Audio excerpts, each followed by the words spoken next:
USS Gerald R Ford. ഇതൊരു കടുത്ത പേരാണ്. അത്രമേൽ വലിയ ഒരു കപ്പലാണത്. അമേരിക്കയുടെ യുദ്ധക്കപ്പൽ.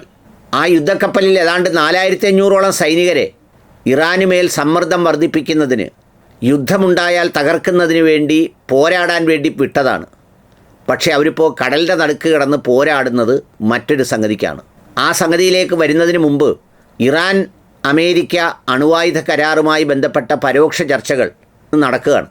ഈ പരോക്ഷ ചർച്ചകൾ നടക്കുമ്പോൾ രണ്ട് കാര്യങ്ങൾ പ്രസക്തമാണ്. ഒന്ന്, പണ്ട് യുദ്ധമുണ്ടായപ്പോൾ അണുവായുധ മേഖലകളെല്ലാം തകർത്തു എന്നും ഇനി അണുവായുധ റിയാക്ടറുകളൊന്നും പ്രവർത്തിക്കുന്നില്ലെന്നും അമേരിക്ക സവിശേഷമായി വിട്ട് തകർത്തതാണെന്നുമൊക്കെ അവകാശപ്പെട്ടത് സത്യസന്ധമായിരുന്നില്ല എന്ന് തെളിയിക്കുന്നതാണ് ഇപ്പോഴത്തെ ഈ വളരെ അടിയന്തരവും അകാരണവുമായ ചർച്ചയ്ക്ക് കാരണം. അന്ന് തകർത്തെങ്കിൽ പിന്നിപ്പോൾ ഒരു അണുവായുധ കരാറുമായി ബന്ധപ്പെട്ട് മുന്നോട്ട് പോകേണ്ടതില്ലല്ലോ. അപ്പോൾ അവർക്കിപ്പോഴും അണുവായുധം നിർമ്മിക്കാനുള്ള ശേഷിയുണ്ട് എന്ന ബോധ്യമാണ് ഇസ്രയേലിൻ്റെ സമ്മർദ്ദവും ഒക്കെ കണക്കിലെടുത്ത് അമേരിക്ക ഇത്തരം ഒരു സാഹസത്തിന് മുതിർന്നിരിക്കുന്നത്.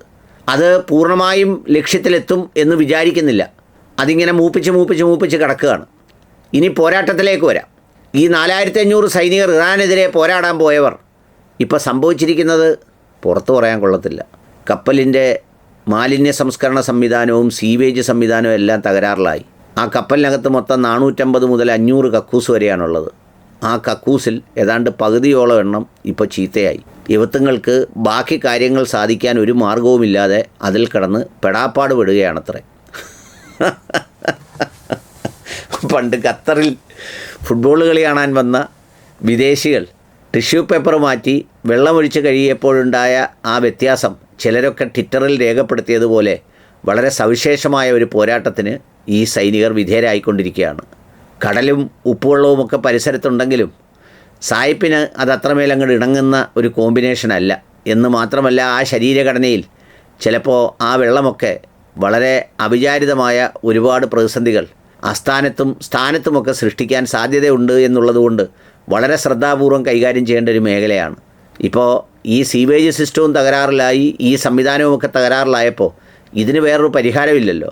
ഇതിപ്പോൾ ആർക്കും ഫ്ലൈറ്റിൽ വന്ന് എടുത്തുകൊണ്ട് പോകാനോ അല്ലെങ്കിൽ ഫ്ലൈറ്റിലൂടെ കൊണ്ടുവന്ന് വെള്ളം ഒഴിച്ചു കൊടുക്കാനോ ഒന്നും പറ്റാത്ത സംവിധാനത്തിൽ, പിന്നിത് ഇച്ചിരിയും മിണിയൊന്നുമുള്ള കപ്പലല്ലല്ലോ. അടുത്തൊരു സ്ഥലത്തോട്ടങ്ങ് വലിച്ചു കയറ്റി പെട്ടെന്ന് ആ കരയ്ക്ക് പോയി ഇതെല്ലാം സാധിച്ചേച്ച് വരാൻ, അല്ലെ ബക്കറ്റ് എടുത്ത് വെള്ളം കോരാനും ഒന്നും പറ്റാത്ത ഒരു സ്ഥിതിയിൽ അവർ പോരാടുകയാണ് സുഹൃത്തുക്കളെ.